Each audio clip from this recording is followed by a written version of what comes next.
Unit kali ini ada iPhone 12 Pro, pinjaman. Hai, saya Henkis Wijaya.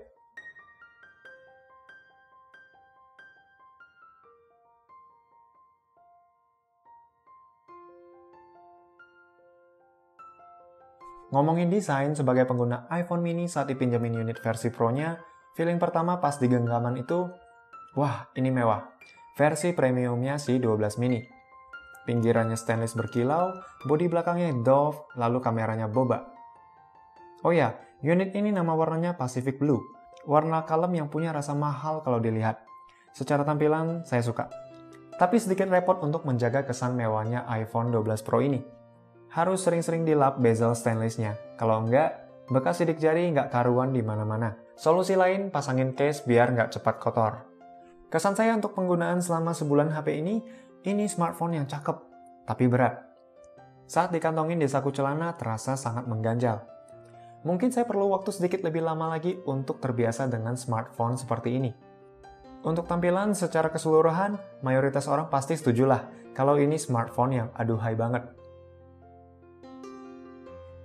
Untuk layarnya sendiri, ini berukuran 6,1 inci, menggunakan panel OLED, Dolby Vision, kecerahan hingga 800 nits. Untuk perlindungan layar depan didukung yang namanya Ceramic Shield. Tapi gimana pun tetap aja pasang tempered glass biar lebih aman. Dipakai nonton, sosial media, ataupun bermain game dengan ukuran seperti ini tuh enak banget. Ukuran ideal lah menurut banyak orang. Meskipun iPhone 12 Pro ini keluaran tahun 2020, untuk kualitas layar nggak ketinggalan kok sama seri terbarunya. Bahkan 14 Pro pun masih menggunakan panel layar yang sama. Komponen pada layarnya juga nggak ada yang beda. Yang beda mungkin si 12 Pro belum 120 Hz aja. Visualnya udah oke. Ditambah lagi kualitas audionya juga mantap dengan 2 speaker stereo. Satu di earpiece, satu lagi di bagian bezel bawah.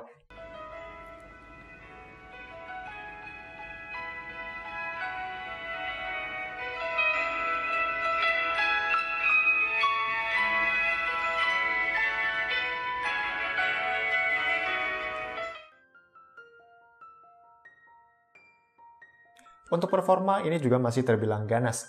Game berat seperti Genshin juga masih bisa berjalan dengan mulus. Mengusung chipset yang sama dengan seri 12 mini A14 Bionic, tapi dengan RAM yang lebih besar, yakni 6 GB. Kalau untuk kerjaan berat, si 12 Pro, kita masih belum ketemu aplikasi yang membuat dia kewalahan sejauh ini. Jadi untuk tahun ini, HP ini pun masih terbilang monster.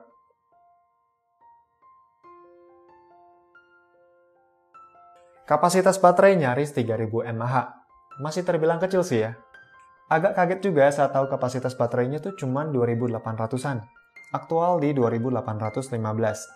Seingat saya, keluaran seri sebelumnya yaitu 11 Pro punya kapasitas sedikit lebih besar.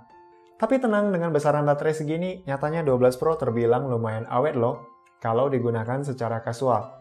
Tapi saat sedang digunakan untuk kerjaan berat, ini baru berasa cepat terkuras. Diajak main game seperti Genshin Impact di settingan medium 60 fps, 1 jam baterainya berkurang 46%. Kalau cuma dipakai untuk dengerin musik atau sosial media, si HP ini masih bisa kok temenin seharian. 12 Pro yang ini sudah berumur 2 tahun, dan kesehatan baterai saat ini di angka 86%. Tentu daya tahannya sudah tidak seprima saat pertama kali HP ini dirilis. Ya, untuk tolak ukur kesehatan baterai sebenarnya ini tidak ada acuannya ya. Karena unit yang ada pada kita dengan iPhone 12 Pro yang Anda gunakan jelas berbeda. Untuk pengisian dayanya, saya menggunakan charger dari pihak ketiga, namanya Aoki. Maksimal output 18 watt, desainnya compact, enak dibawa jalan, charger ini juga mendukung power delivery.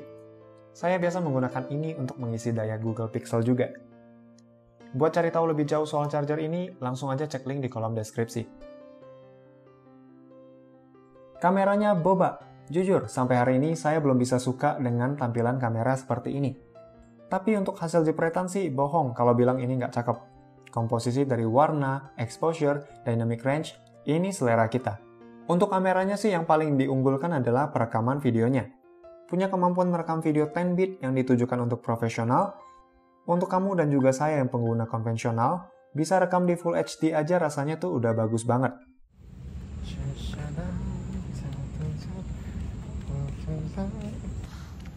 Tapi ini ada satu penyakit yang sepertinya di semua seri iPhone pasti ada, yaitu lens flare yang belum ada solusinya dari Apple.